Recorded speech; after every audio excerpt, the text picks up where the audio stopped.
సిద్ధాంతకర్త, ఎన్నో తరాలుగా తెలంగాణకు జరుగుతున్న అన్యాయాన్ని తన ఆలోచనల ద్వారా ఉద్యమానికి దిక్సూచై నడిపించిన మరి ప్రొఫెసర్ జయశంకర్ గారి జయంతిని మనం ఈరోజు తెలంగాణ భవన్లో జరుపుకుంటున్నాం. ప్రొఫెసర్ జయశంకర్ గారితో నాకుండే అనుబంధం ఒక అధికారిగా చాలా విచిత్రమైన పరిస్థితుల్లో జరిగింది. నేను వరంగల్ జిల్లా అడిషనల్ ఎస్పీగా 1999 నుండి 2001 సంవత్సరంలో ఉన్నప్పుడు ఆ రోజు ఒక తెలంగాణ అంతా కూడా యుద్ధ భూమిగా ఉంటుండే. ప్రతిరోజు కూడా ఎన్కౌంటర్లు, మందుపాతర్లు, లేకపోతే హత్యలు, మారణ హోమాలు. హైదరాబాద్ నుంచి వరంగల్ పోవాలన్నా, హైదరాబాద్ నుంచి కరీంనగర్ పోవాలన్నా, లేకపోతే ఇంకెక్కడ పోవాలన్నా 1కి 10 సార్లు ఆలోచించే వాళ్ళు ప్రజలు. పోలీస్ ఆఫీసర్లు కూడా ఆ రోజుల్లో బస్సులలో పోయేవాళ్ళు తప్ప కార్లలో పోయేవాళ్ళు కాదు. పోతే కూడా రాత్రిపూట పోయేవాళ్ళు. అలాంటి యుద్ధ వాతావరణం ఉన్న తెలంగాణలో ఒక్కసారిగా నేను జయశంకర్ గారి ఆఫీస్కు పోయి, వారు ఆనాడు కాకతీయ యూనివర్సిటీ వైస్ ఛాన్సలర్గా ఉన్నారు.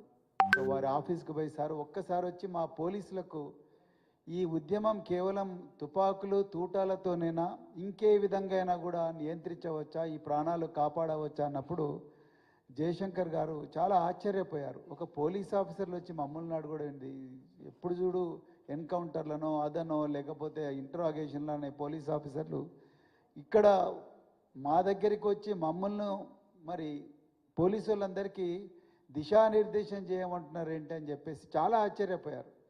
వచ్చి వరంగల్ పోలీసు గెస్ట్ హౌస్లో హన్మకొండలో వందలాది మంది పోలీసులకు అసలు ఈ తెలంగాణ భౌగోళిక పరిస్థితి ఏంటి, తెలంగాణలో ఉండే సామాజిక పరిస్థితి ఏంటి, తెలంగాణలో ఎన్ని తరాలు అణచివేతకు గురన్నాయి, తెలంగాణ ఏ విధంగా ఆంధ్ర పాలకుల దోపిడీలో నలిగిపోయి ఉన్నది, నక్సలిజానికి అక్కడ సమాధానం వెతుక్కోమన్నాడు ప్రొఫెసర్ జయశంకర్ గారు. తుపాకీ తూటాలతోని కాదు, మరి ప్రజలు ఎందుకు నిరంతరం ఆందోళనలో ఉన్నారు, నిరంతరం నిరాశలో ఉన్నారు, మారుమూల అటవీ ప్రాంతాల్లో ఎందుకు ప్రజలు చావుకు తెగించి కూడా మరి అడవుల్లోకి పోతూ ఉన్నారు వాళ్ళ హక్కుల కోసం అనేది జయశంకర్ గారు ఆ రోజు రాజ్యాంగబద్ధంగా ఏ విధంగా ఈ సమస్యను పరిష్కరించవచ్చు అనేది పోలీసులకు మరి దిశానిర్దేశం చేసిన గొప్ప మేధావి ప్రొఫెసర్ జయశంకర్ గారు. తర్వాత మలిదశ ఉద్యమంలో నేను ఉస్మానియా యూనివర్సిటీలో మరి స్పెషల్ ఆఫీసర్గా ఉండే, ఆనాడు ఆంధ్ర పోలీసులు తెలంగాణ బిడ్డలను ఘోరంగా అమ్మాయిలు అబ్బాయిలని చూడకుండా ఘోరంగా కొడుతున్నారని చెప్పి ఆనాటి డీజీపీ నువ్వు తెలంగాణ వాడివి కాబట్టి నువ్వు ఉస్మానియా యూనివర్సిటీలో ఉండని నన్ను అక్కడికి పంపించినప్పుడు నేను మళ్ళీ జయశంకర్ సారు మరి రవీంద్రనగర్ ఏరియాలో ఒక అపార్ట్మెంట్లో ఉంటే, తార్నాక పక్కనే ఆ అపార్ట్మెంట్లో వారి ఆరోగ్యం బాగాలేకుండే, అప్పటికే అనారోగ్యం చాలా తీవ్రమైపోయింది. సో అప్పుడు పోయి కలిసినప్పుడు మళ్ళీ గత స్మృతులన్నీ కూడా గుర్తుకు తెచ్చుకొని తెలంగాణ వచ్చుడే కాదు, తెలంగాణలో మళ్ళీ సామాజిక న్యాయం వచ్చేదాకా కూడా మన పోరాటం జరుగుతూనే ఉండాలి. అన్ని వర్గాల అభ్యున్నతి, అన్ని వర్గాలకు సంపదలో సమానమైన అవకాశాలు వచ్చేదాకా మన పోరాటం ఆగకూడదని చెప్పేసి మరి ఇదొక మజిలీ మాత్రమే తెలంగాణ అనేది. తెలంగాణ వచ్చిన తర్వాత కూడా మళ్ళీ తెలంగాణలో మన ప్రయత్నం మనం జరుగుతూనే ఉండాలి. మన పోరాటం అన్ని వర్గాలకు సమానంగా న్యాయం జరిగే వరకు కూడా పోరాటం చేస్తూనే ఉండాలని చెప్పేసి ఆనాడు ప్రొఫెసర్ జయశంకర్ గారు మళ్ళీ మా అందరికీ మరి దిశానిర్దేశం చేయడం జరిగింది. మరి ఈరోజు పెద్దలు కేసీఆర్ గారి మరి సాహసోపేతమైన పోరాటం ద్వారా కానీ, రాజ్యాంగబద్ధమైన పోరాటం ద్వారా ఈరోజు జయశంకర్ గారి కలలు నిజమైనవి.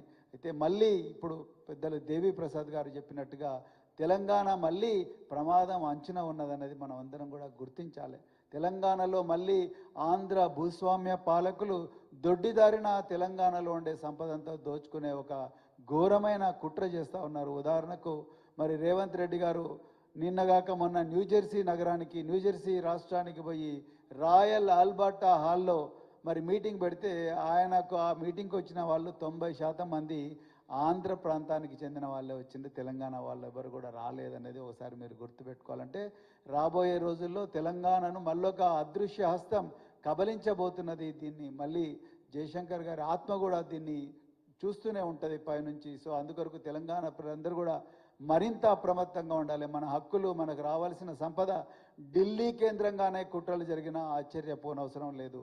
అందుకొరకే చాలా జాగ్రత్తగా ఉండి మన జయశంకర్ గారు తర్వాత కేసీఆర్ గారు ఎంతో గొప్ప పోరాటం చేసి మరి మనకు తీసుకొచ్చిన తెలంగాణ మళ్ళీ మన చేతుల నుంచి పోయే పరిస్థితి రాకుండా చూసుకోవాల్సిన అవసరం ఉందని చెప్తూ మరొక్కసారి ప్రొఫెసర్ జయశంకర్ గారికి జోహార్లు అర్పిస్తూ మరి నాకు ఈ అవకాశం ఇచ్చిన సభాధ్యక్షుల వారికి మరొక్కసారి ధన్యవాదాలు చెప్తున్నా. జై తెలంగాణ, జోహార్ ప్రొఫెసర్ జయశంకర్ గారు.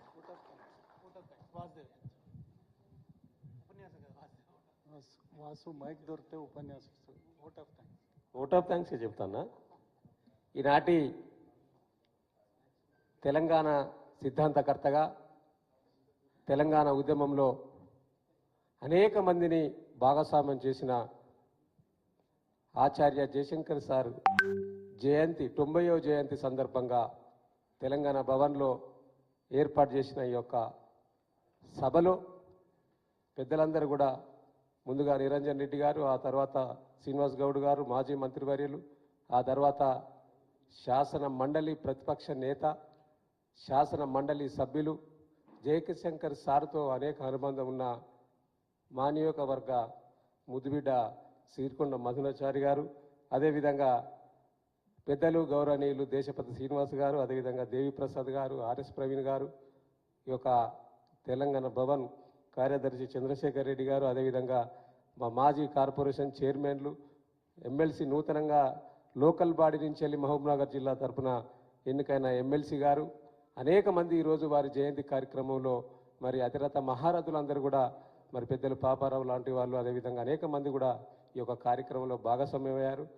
ఎందుకంటే నేను వరంగల్ జిల్లా బిడ్డగా ఆనాడు వారి యొక్క పుస్తకాల పాఠాలు వినకున్నా కూడా కాకతీయ యూనివర్సిటీలో మరి వారు బోధించిన తెలంగాణ ఉద్యమ పాఠాలను నేర్చుకున్న నాటి విద్యార్థి నాయకునిగా కూడా ఈరోజు వారి గురించి ఈ విధంగా మాట్లాడడం నిజంగా కూడా దురదృష్టకరం.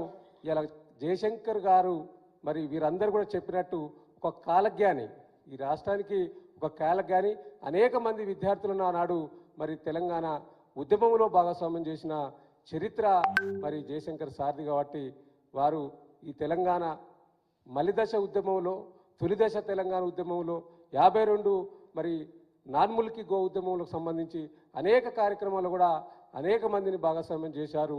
మరి వారికి మరొకసారి మన తెలంగాణ ప్రజల పక్షాన, ముఖ్యంగా బీఆర్ఎస్ పార్టీ పక్షాన జన్మదిన జయంతి శుభాకాంక్షలు తెలియజేస్తూ తెలంగాణ ఉద్యమకారుల తరపున అందరి తరపున కూడా వారికి ఘనమైన